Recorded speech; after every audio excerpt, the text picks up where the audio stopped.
Yo, like Darren Chris, you coming for the Emmy, aren't you? I see you. But you know what? You acting this role a little bit too good because you crazy. After this episode, like, crazy, okay? I can't. No words.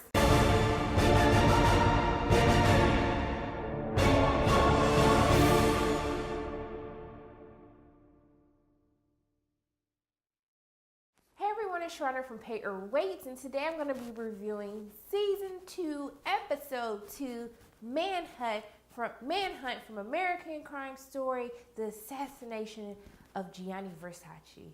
And baby, this second episode, just give Darren Chris his Emmy now. Seriously, because that boy good, okay? Because in this episode, you really see how crazy Andrew is.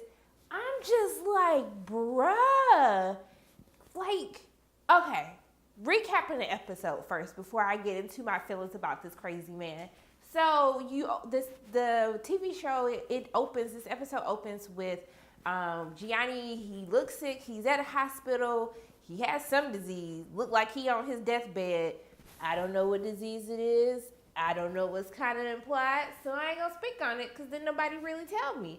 So you see he's sick, and then you kind of see Donatella and, you know, his boo thing, Antonio, is having a discussion. Clearly she don't like him. She ain't never liked him. And she was basically just like, you brought him into this lifestyle. You know, he didn't really want this life. I see the way he looks at you, and he felt like this is the only way he could keep you. And so she was just like, I don't like you. I ain't never liked you. You ain't never been Ish. You ain't gonna never be Ish in my book. So it's just like, I'm done with you. I ain't got time. And so you see that Gianni kind of tells them like, hey, like, if I'm gonna get through whatever sickness I have, then I really need us to come together and be a family and basically just get along, okay? And so you can tell that they put their differences aside, and then it kind of jumps.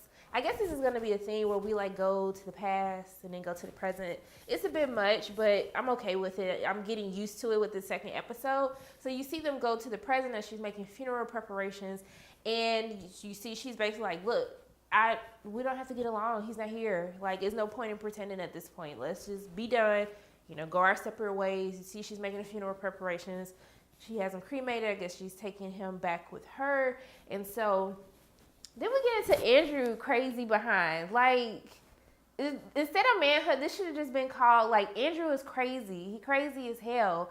And so you see Andrew, and I guess he had just murdered someone, and he's on his way to Miami. And you know that he's murdered someone because it kind of comes on the radio, and then he's changing stations and start listening to some music. And I was just like, yo, these TV shows are doing their thing with these musical selections. Like the A&B musical selections for this episode, on point, okay? I was here for every single song. I was like, yes, I'm feeling this, okay?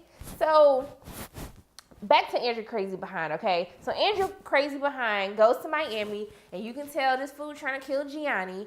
And he basically goes to this, like, first of all, what hotel on Ocean Drive is $29.99, okay? Like the 90s, y'all, $29.99. And I mean, I don't even know if it looked like it was worth $29.99, maybe like $5.99, okay? But I was just like, man, this is like some cheap hotels back in the day. Like, y'all was living a life in the 90s, because that's definitely not our lives today.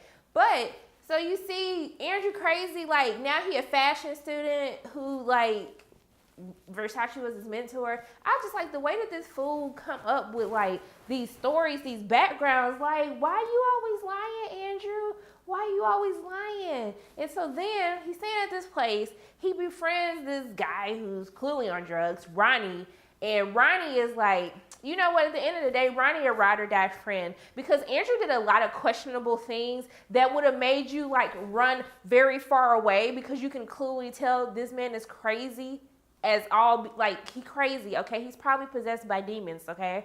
And so Ronnie's the real MVP for this episode, because Ronnie was a good friend. He was a better friend than what he should have been, okay? And so you see that, you kind of get into the backstory where you see that the FBI kind of says that he targets older, wealthy gay men. And so you see, like, you know, Andrew find a little something, you know, to make some money on the beach, and then he take him back. Like, I don't know what this kid's obsession is with duct tape, but I'm scared of duct tape. Like, I think I might be triggered the next time that I see duct tape.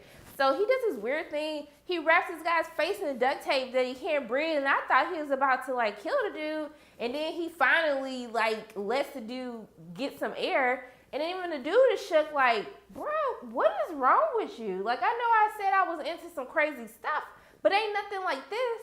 And so you see that he basically lets him go, and the guy puts on his wedding ring. So now you know, like, okay, well, you on the DL, so okay, he's gonna call the police because he's like, this fool crazy just almost killed me. And then he just talking to me normal, eating this like surf and turf dinner, and then he just puts the phone back down.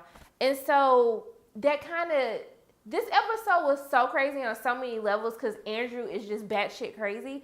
But it was simply the fact that there were so many times that you saw how Gianni's death could have been prevented. It was so frustrating to watch this episode.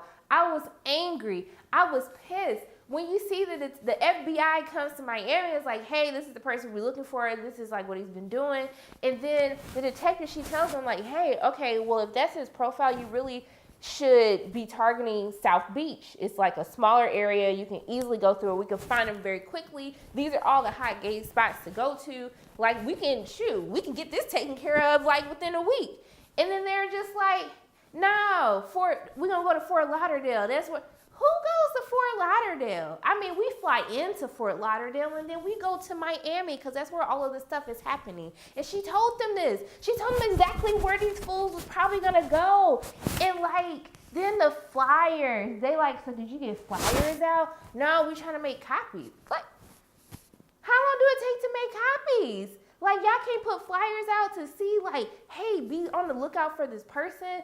And so it's just crazy because it's like time after time. If y'all would have put them damn flyers out, if you would have just made some copies and put some flyers out, they could have caught this fool. If you would have listened to Miami PD when they told you go to South Beach and you will find them, you could have prevented his death. Then when my brother, the black man, because you know back in the day, everybody used to watch America's Most Wanted. Like, that show used to scare me when I was younger. But I remember, like, my family watched that show all the time, okay? And so he played it cool, too. He was like, hey, can I help you with anything?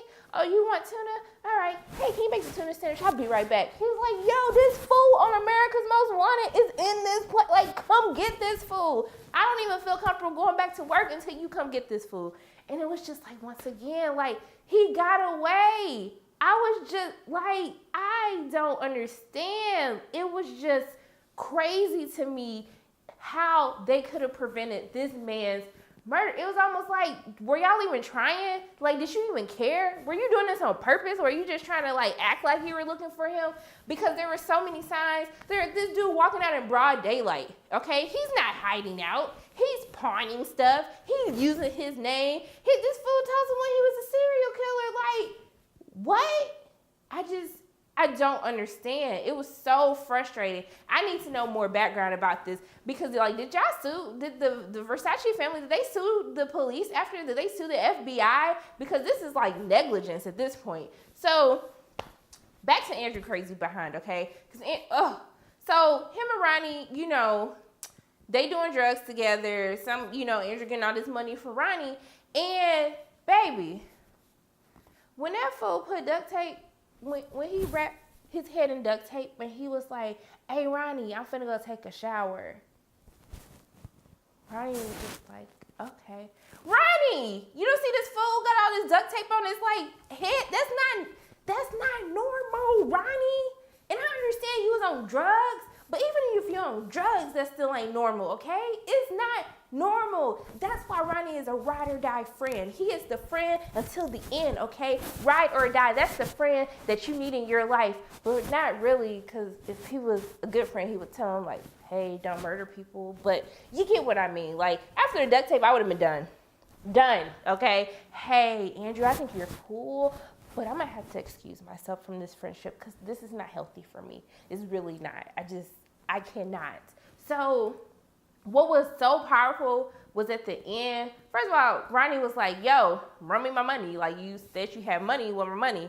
And so then when he tells him like, hey, were we even friends? Like, I felt like we had a good thing. And I was like, you know what, Ronnie, after watching y'all, it did seem like y'all had a good thing. Y'all were BFFs, okay? And then he was like, when they asked you where we were friends, you're gonna say no. And I was like, damn, like, Andrew, like, he crazy, but this man knew exactly what he came to do. And then he dropping gems, dropping notes, like, yo, you're not even gonna wanna tell people that you knew me. I was just like, that scene right there, I was just like, this is too much for me. It's just too freaking much, okay? And so you kind of get more of a backstory in the episode between Gianni and Antonio, his partner. And basically you see, you know, he's like, hey, come to bed. And they kind of have someone in bed. And he's kind of like, no, you go have fun. I'm going to do me. And then the next day he's like, hey, like, I don't want to do this no more. I don't want to live this life. Like, I just want to be with you. I love you. I want to be with you. And then Gianni was dropping some gems like, you say that to me now, but would you say that in the evening? And I was like, damn, that was deep, Gianni. But you know what? My boo came back and he waited till the evening and he was like, I want you. I don't want to do this no more. I was like, okay, I see you. That's love right there, okay? That's love. And I was just like, once again, Ricky, you just keep blessing me every single episode. I love him on this show. I love everybody on the show. Everybody is just like simply freaking amazing, okay? They're amazing. But baby, Darren Chris, he gonna get a nomination. He's getting an Emmy nomination. And now I gotta wait to see who else will be nominated for next year. But